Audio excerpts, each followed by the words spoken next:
weather was a little nicer, but it is what it is.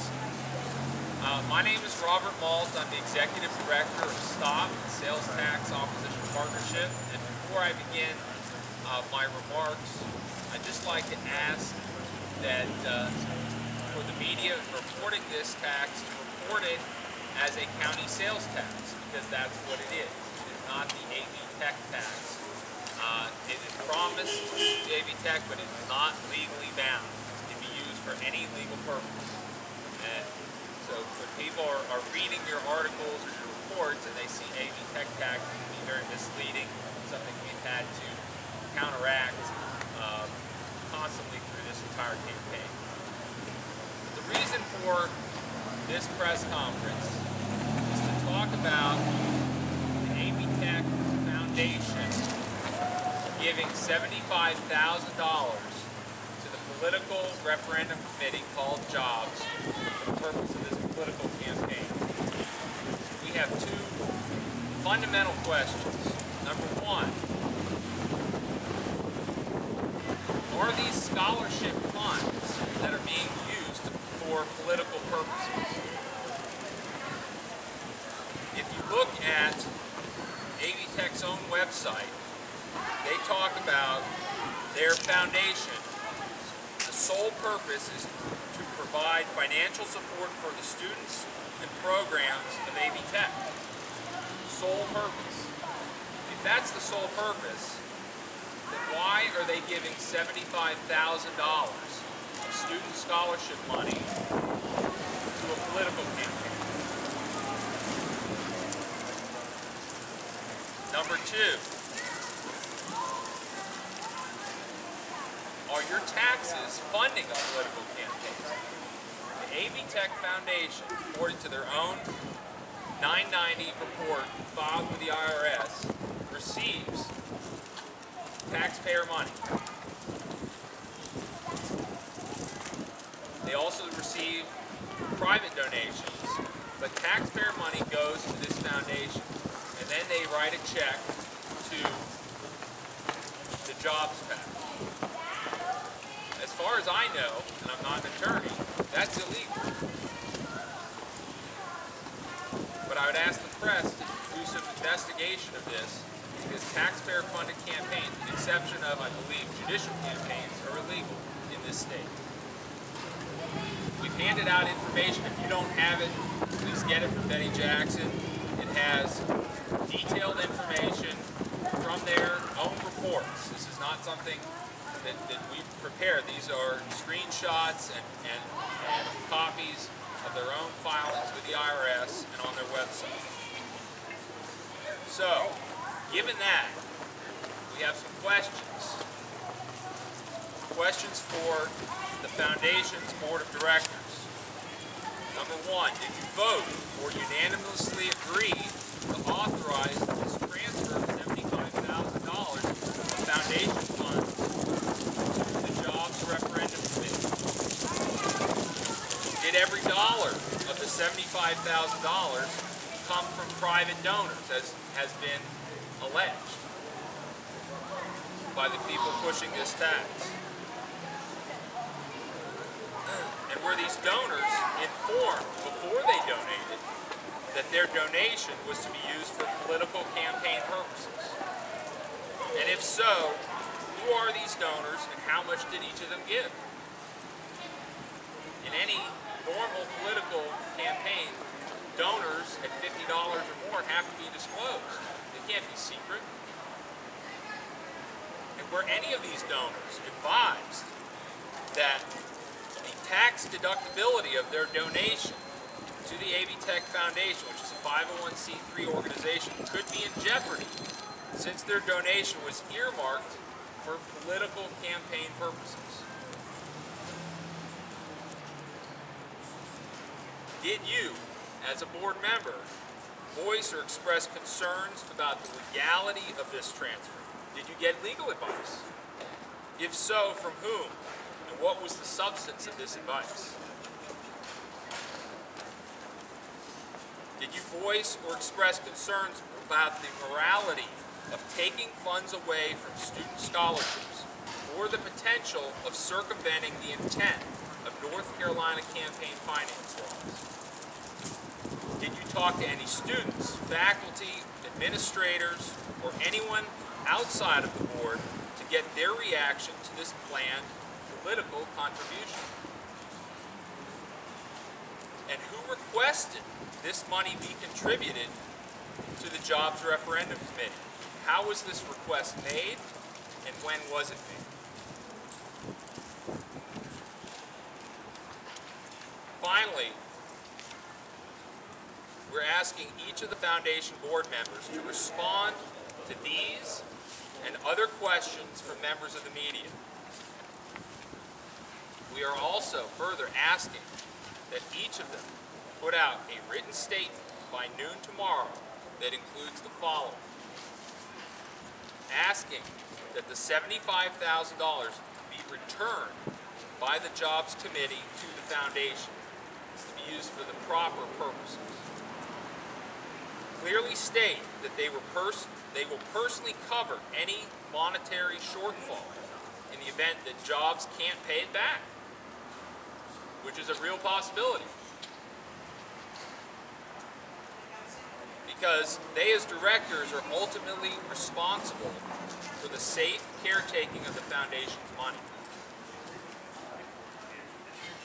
We also want them to clearly state that they personally either didn't vote to contribute this money and had no knowledge of the situation, or, in fact, made a terrible mistake for which they are truly sorry.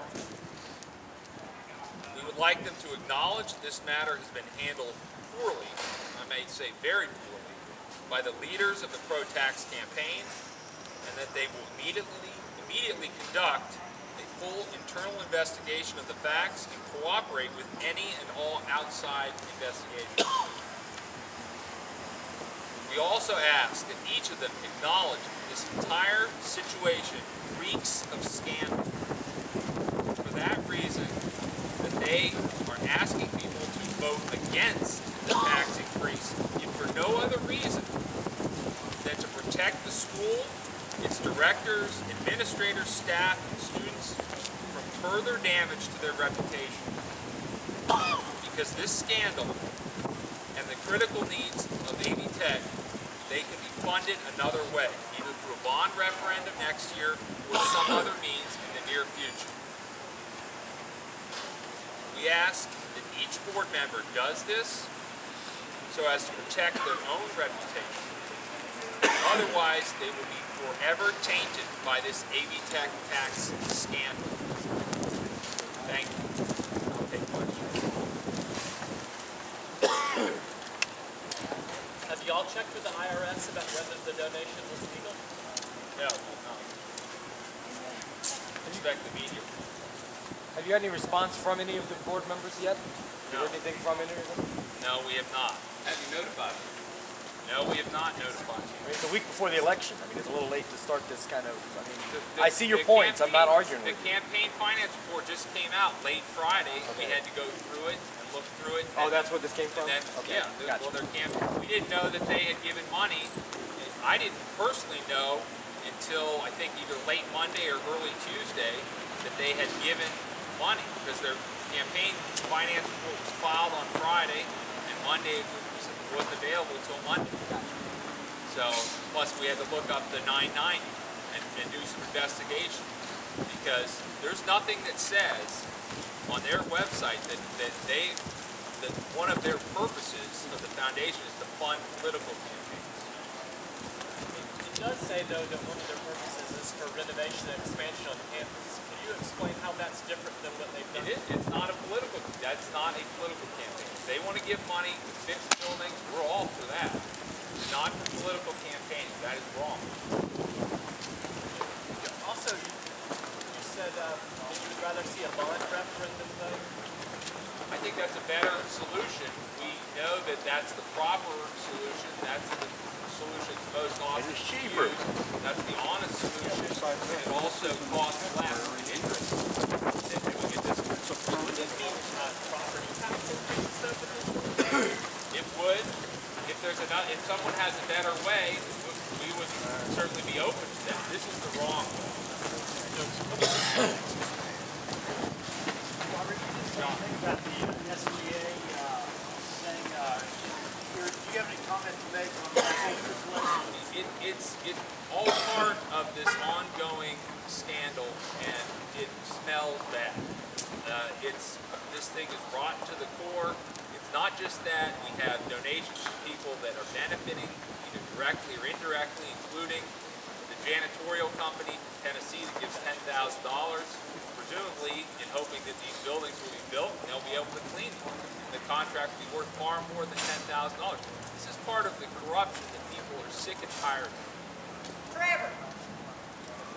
If the students benefit, I guess, from whatever money this tax can generate, the question is, why wouldn't they want to volunteer additional money to pay for that? Okay. You mean from the student government association? They might. Did they take a referendum? Did they vote on it? I think it's highly, even if they thought they would benefit from it, that doesn't mean that it's right to give to a political campaign. If they want to get out and give their own money, or if they want to get out and volunteer, that's fine. Nobody's against that. But this is not right. Even if it's legal, which there's questions as to if it is, it's certainly not right.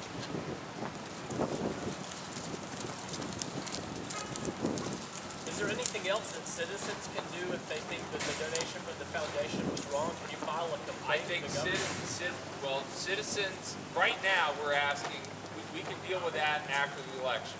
We're a few days from the election. We're asking citizens, even if you want to help AB Tech with buildings, we can do that. Voting no on this doesn't mean that we can't do it in another way.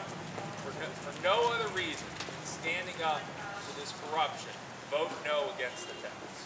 Has your group asked the IRS to investigate the donation? No. Do you plan on doing that? We might. We don't have legal counsel to do that. We're looking into. Robert, is there a reason that local politicians, particularly Martin Nesbitt, tried to get the AB Tech name off of the ballot? We don't know why that is, and apparently he's not talking about this. But it seems very strange that one of the core arguments against this tax is the fact that it's not guaranteed to AB Tech, and it doesn't automatically sunset. Two things that would have been fixed by the bill introduced by Representative Moffitt. Why Martin Nesbitt, who says he's for it, would kill that bill just adds to the suspicion that there is an alternative use down the road for this money. Why else would you do it? Right. What was Tim Moffitt's response? Do you know? He was upset. Well, understandably so. Why did you do it? Right. Did he get it? And he got no response either? No, I asked him. He said he didn't know why. Robert, if you get no response on this, deadline tomorrow, and the referendum passes as sort of is expected by a lot of people, is there any legal mechanism or anything you anticipate? We're looking into it. We're looking into it. We've had some discussions about obtaining legal counsel from people that have knowledge of campaign finance laws but are not attorneys themselves as to what our options are. There's a legal option that way. There's also an option by petition to bring a referendum to repeal this tax next year. That's another option that we're looking at. So a referendum to undo the tax if it passes? That's right. We'd have to collect a lot of signatures. It wouldn't be easy. I'm not going to say that it wouldn't be.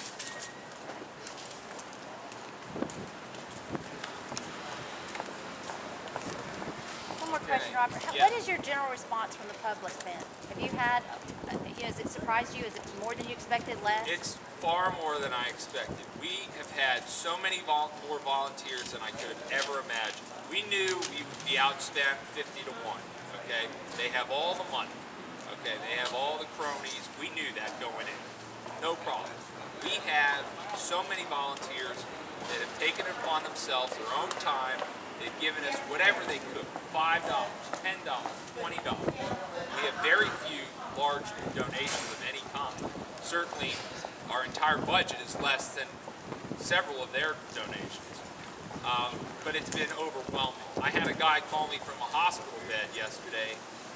He was so upset that he couldn't vote, and that the deadline for requesting an absentee ballot had passed. I've had people that have never been registered to vote get registered to vote just so they could vote against this tax. We have people across the political spectrum that smell this corruption, and they are outraged, as everyone should be.